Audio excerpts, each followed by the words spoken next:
Welcome to a video version of This Week in College Viability. Hi, my name's Gary Stocker. This episode has to do with Calvin University in Michigan and football.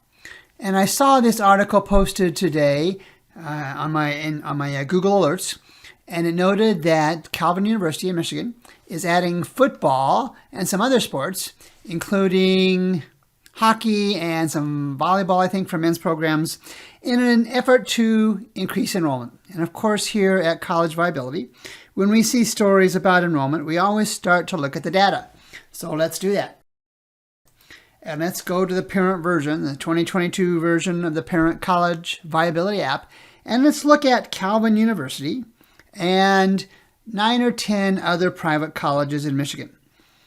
And let's go back and just chat for a second that, there's nothing illogical about wanting to add sports to add enrollment and tuition revenue producing students. Every college does that to some degree.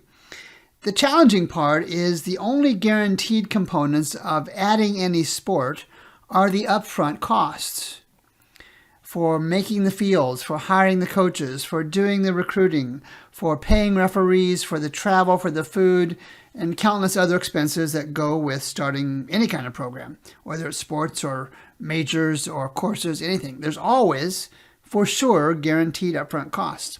The challenging part is that there is rarely the guarantee of net revenue coming from those programs. And we see that in many, many cases, and the literature is full of references to that. But let's look at the College Viability app, and this is the 6-year changes summary screen. And we can see at the top of the list with an enrollment decrease of almost 800 students over the course of the last 6 reported years. And you can see that number up there from 2015 to 2020. And their tuition and fee revenue is down a little over $9 million.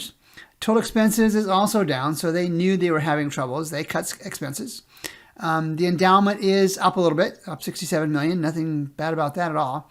And the admissions yield is down. So, admissions yield, if you've ever listened to me before, has to do with popularity, and that's down at Calvin University.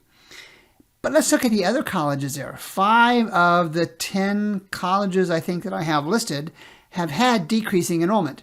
And if you look at Rochester University and Olivet College, they've essentially had flat enrollment over the reporting period.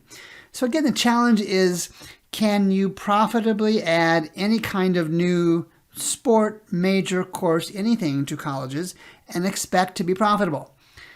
The challenging part with this, or the biggest challenge associated with this, is it's reasonable to expect that other colleges already with football programs will A, attract the better athletes because they're more established, will be in a position to offer scholarships, also known as tuition discounts or unfunded scholarships, to athletes that play the sports that now Calvin University wants to add.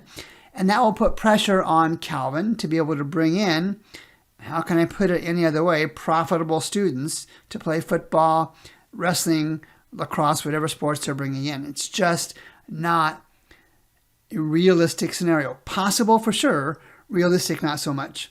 So when we look at these kind of programs, the challenge is to be profitable. And while it's a logical approach, it is very, very likely to be unsuccessful. And I would venture a purely educated, speculative guess on my part, albeit with some experience, that Calvin University's recovery from decreases in enrollments may show some positive gain, but the issue in terms of revenue, net revenue, probably not going to show much improvement at all. We'll talk again next time on This Week in College Viability.